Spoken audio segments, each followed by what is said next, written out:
What do you know about people and movements that want to revive the Muslim Ummah? They are dreaming to get back the power and glory that the Muslim world once used to have. Assalamu alaikum. Welcome to Ummah Matters. My name is Firdaus Nangarhari. Today we are going to talk about the creation, influence, and the struggles of the Muslim Brotherhood, also known in Arabic as Ikhwanul Muslimin. Before we start to tell the story of the Muslim Brotherhood, it is good to know 4 historical figures from Egyptian history so that we can understand and relate to the story better. The first person is Hassan al-Banna. He was the visionary leader behind the creation of Muslim Brotherhood. The second person that we need to know is Jamal Abdul Nasir. He was also the second president of Egypt. The third person to know is Muhammad Morsi. He was the first democratically elected president of the Egyptian people. And the last person we need to know for this story is Abdel Fattah al-Sisi. He was a military general and the current president of Egypt. So shortly after the First World War, the Ottoman Empire or the Osmani Khilafah collapsed. The Khilafah was something which was always present in the Muslim Ummah from the times of Abu Bakr as-Siddiq radiallahu anhu until the collapse of the last Islamic Khilafah. There was always a Khilafah present in the Muslim Ummah. Sometimes it was very strong and influential. At other times, it faced challenges and weaknesses. But the Khilafah was always there present in the world. So when after the First World War, the Khilafah collapsed, it shocked Hassan al-Banna. At the time, he was a young student. He viewed this as a calamity upon the Muslim Ummah and also saw it a declaration of war against all shapes of Islam. Hassan al-Banna was an Islamic revivalist. He wanted to revive the Muslim Ummah. By profession, he was a teacher. And in 1928, in the Egyptian city of Ismailia, he founded a movement with 6 other workers called al-Ikhwanul Muslimun, or the Muslim Brotherhood. And their aim was to unite the Muslims and revive the Muslim world. They initially focused on the social and religious issues of the Ummah. So they were basically providing social services. They were advocating that the Muslim world should return to the Quran and Sunnah, and only in that case we can have a healthy modern Islamic society. So they were attempting to restore the link between the Muslim world and modernity. Now in that period of time, Egypt used to be under the British rule. And a few years later, around 1936, the Muslim Brotherhood also started to engage and struggle against the freedom of Egypt, of freeing Egypt from the British rule. The movement of Muslim Brotherhood spread very quickly across the region. It influenced many other movements and charitable organizations in the Muslim world. This growth of Muslim Brotherhood was very rapid. Within a decade after its creation, by the 1940s, the Muslim Brotherhood had more than 500,000 active members. One of the reasons for its rapid growth was the organizational and ideological leadership provided by Hassan al-Banna. He was a preacher of this goal and this vision. He was preaching in different places, like in mosque and coffee shops. The Muslim Brotherhood was also very influential in raising the Palestinian issue. They were also staunchly against the creation of the State of Israel. So, for example, in 1945, they organized a protest against the Balfour Declaration, which was aiming to create the State of Israel, and that would happen in a few years. So now at this time period, the Muslim Brotherhood was growing very fast. It was starting to have a lot of influence, and this made the Egyptian monarchy feel threatened. So the monarchy accused the Brotherhood of plots to overthrow the monarchy and the cabinet. They accused them. And because of this threat that they were feeling, the Egyptian prime minister at the time was Nukrashi Pasha, and he outlawed the Muslim Brotherhood. They also jailed many of its members. And a while later, Nurakshi Pasha, he was killed. Hassan al-Banna, he called his killing, his assassination, un-Islamic. And a while later, he and his brother-in-law were supposed to meet a representative of the Egyptian government to negotiate with them. But the minister who was supposed to arrive did not come. Why didn't he come? Because there was a plot going on against Hassan al-Banna. So when they left the place, they were waiting for a taxi. 2 gunmen came and they shot them. Hassan al-Banna died a few moments later of injuries at the hospital on 12th of February 1949. When he died, King Farouk was accused of his assassination. And at the janazah of Hassan al-Banna, they even did not allow men to be present. His janazah was carried by women. I could only find that 2 men were allowed to be present, a person from the government and his father. Unlike many movements and organizations which are based on a personality, the movement of Muslim Brotherhood did not collapse by the death of Hassan al-Banna. And in my opinion, the reason for Muslim Brotherhood not collapsing is that the ideology was not based on a personality. It was based on the Muslim cause, on the Islamic cause, and many Muslims were feeling this. So that's the reason they continued with this goal and dream and vision. And even today in our times, the Muslim Brotherhood maintains to remain one of the most influential transnational organizations in the world. After the death of Hassan al-Banna, the challenges and the harassment of the Muslim Brotherhood did not stop. In 1952, there was a revolution in Egypt. They overthrew the monarchy. And there were 2 main figures at this time. The one we mentioned before, Jamal Abdel Nasser, and also Muhammad Najib. Najib became the first president of Egypt on 18th of June 1953. But soon a power struggle between Najib and Jamal Abdel Nasser broke out. Nasser won the struggle and he forced Najib to resign. So Najib resigned in November of 1954. Now Jamal Abdel Nasser was ruling Egypt as a prime minister, and in 1956 he became the 2nd president of Egypt. In October 1954, there was an assassination attempt against Jamal Abdel Nasser, and a member of the Muslim Brotherhood was accused of this attempt. Nasser used this opportunity to suppress the Muslim Brotherhood, and they executed 6 of its leaders for treason, and many others were imprisoned. Now, because of this harassment and crackdown of the Muslim Brotherhood and its members, they had no option but to start doing their activities in secret. So they secretly remained active in the 1960s and in the 1970s. But by the 1980s, the Muslim Brotherhood experienced a renewal. It revived in Egypt and Jordan by the late 1980s.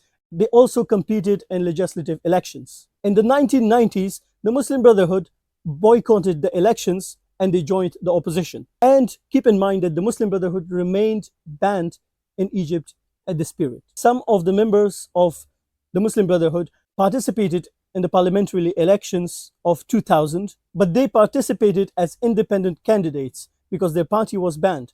So they were independent candidates. And one of those independent candidates was a person whom we spoke about, Muhammad Morsi. And they won together about 17 seats in the parliament. And by this, they were able to form the largest opposition bloc. In the elections of 2005, the independent candidates of the Muslim Brotherhood, they were able to gain 88 seats in the Egyptian parliament. This despite Mubarak's government tried to suppress the voters in the strongholds of the Muslim Brotherhood. They were still able to win 88 seats. Now probably this was a big shock to the dictator regime of Hosni Mubarak. So the Muslim Brotherhood faced additional restrictions and arrests. When was again election time in 2010, this time Mubarak was well prepared. So they created fake elections, and by doing so, Mubarak's National Democratic Party was able to win the majority of the votes. They won 209 seats from the 211 seats. So they basically removed all the members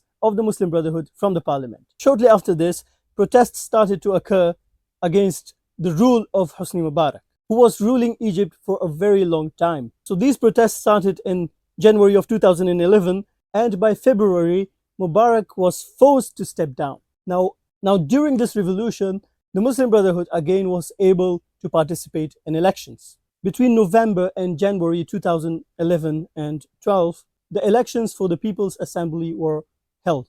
The Muslim Brotherhood, they won 47% of the votes, and another Muslim party by the name of Noor Party, they won about 30% of the votes. So both the Islamic parties, they dominated the elections, and they also dominated the selection process for the 100-member Constituent Assembly. They were tasked with writing a new constitution for Egypt. They could do this because they now had the majority and a revolution has taken place. Premier leader, dictator, or whatever you call him, he was removed. So now you have Muslim parties dominating the elections and they want to write a new constitution. Now the Muslim Brotherhood was also able to take part in the presidential elections. Their first candidate, Khairat al-Shatir, was not allowed to run for president because he was jailed in 2008 during the Mubarak era. He was accused of funding the Muslim Brotherhood because the Muslim Brotherhood was a banned organization at that time. So he faced jail time at that time.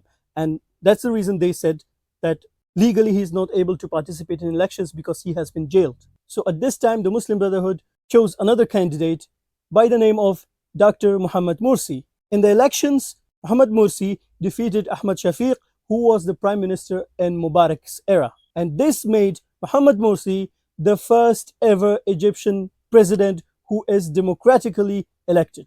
This was a great achievement for the Muslim Brotherhood because Hassan al-Banna created the movement in 1928, and after struggling and facing harassments and crackdowns and bans, they faced all of this during a period of 85 years, and finally they were able to win the elections and have power in their hands. But unfortunately, it did not last it for long. I hope you still remember the fourth person who I mentioned at the beginning of this video. Now you can imagine if an organization is facing threats and harassments and jails for a period of 85 years, it means that they are a threat to a powerful group of people who do not want to see them in power. So when Morsi won the elections, at his first anniversary of his elections, some protests erupted in Egypt.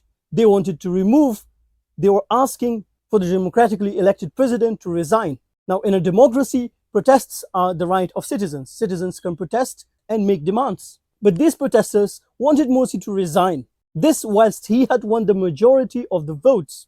Just imagine, in the United States, you have two main political parties, the Republicans and the Democrats. If there is a Democratic president, if we think about the period of Barack Obama, he was a Democratic president. Imagine if the Republicans wanted to get rid of him and they started protesting and they want to remove him, and they also succeeded with the help of the US military to remove Obama. Would the United States be called a good democracy? Obviously not. And that's not how democracy is supposed to work. And that is not how good governments are created and citizens are kept happy. But unfortunately, this is what happened in Egypt. Now, the person that I mentioned, Abdul Fattah al-Sisi, he was the head of the Egyptian armed forces. He threatened Muhammad Morsi that if Morsi is not able to calm the protesters, he would intervene. He would use his power in the army to intervene and remove Morsi. Despite his threats, Morsi still offered negotiations to the opposition. He wanted to talk to them and solve things out. But this is not what Sisi wanted. He wanted to get rid of the Muslim Brotherhood. He wanted to remove the democratically elected president. He wanted himself to be in the state and position of power. So on the 3rd of July 2013, Sisi suspended the constitution, arrested Muhammad Morsi, and put him under house arrest. Muhammad Morsi faced baseless allegations. He was accused of doing espionage for foreign groups. Morsi, the president of Egypt, was accused for doing espionage for foreign groups and leaking secret documents to Qatar. And he faced many other baseless accusations. At the same time, Sisi arrested many of the members of the Muslim Brotherhood. He also shut down television channels which were not supporting his coup d'etat. So basically, whatever voice of the opposition against Sisi that was there, he shut it down. Now, of course, after seeing all of this, the Egyptian society, the majority of whom had voted for Muhammad Morsi, they started protesting. They said this is not right. They took out to streets, and in many cases, the army killed many of the protesters. For example, on 8th of July 2013, the army opened fire on protesters outside a military base in Cairo, which killed more than 50 people. On the 27th of July, they again attacked other group of protesters and killed 100 people. In a short period of time, about 1,000 protesters were killed by the army, and these protesters were demanding, why did you remove a democratically elected government? But they did not listen. They were just shooting them to put fear in their hearts to make them stop the protests. At some point, they even gave death sentence to Morsi, and he remained in jail until he died. According to Human Rights Watch, Muhammad Morsi was denied basic medical care that he needed because he also had, for example, diabetes. And his death is called by many as a premeditated murder. It was a pre-planned murder. They were afraid to hang him because they feared massive protests again. So what did they do?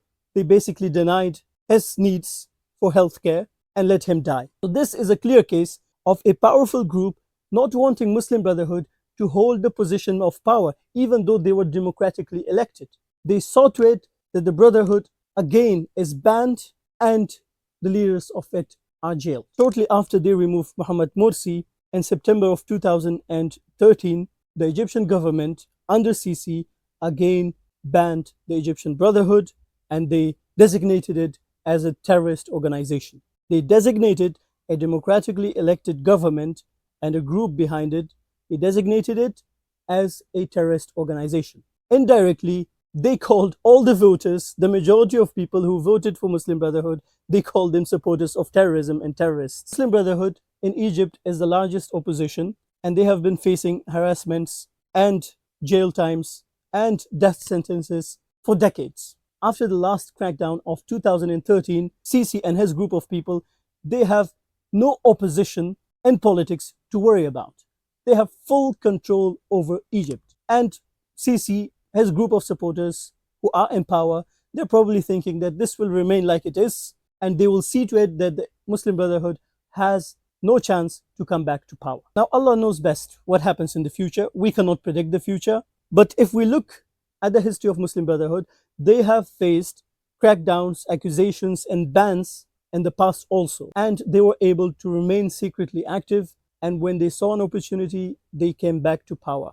Was it a wise decision or an unwise decision from them to take part in the elections? That's a different case. Some say it was good that they took part. Some say they should have not taken part in those elections. Feel free to share your thoughts. Do you think the Brotherhood should have neglected the elections? Or was it okay and right decision from them to take part in those elections? Now, this was the story of an Islamic organization, an Islamic movement created by Hassan al-Banna to unite the Muslim world. There are many other movements throughout the Islamic world. Inshallah, I will be trying to understand them and share a short history of them with you. That was today's story. See you in the next video.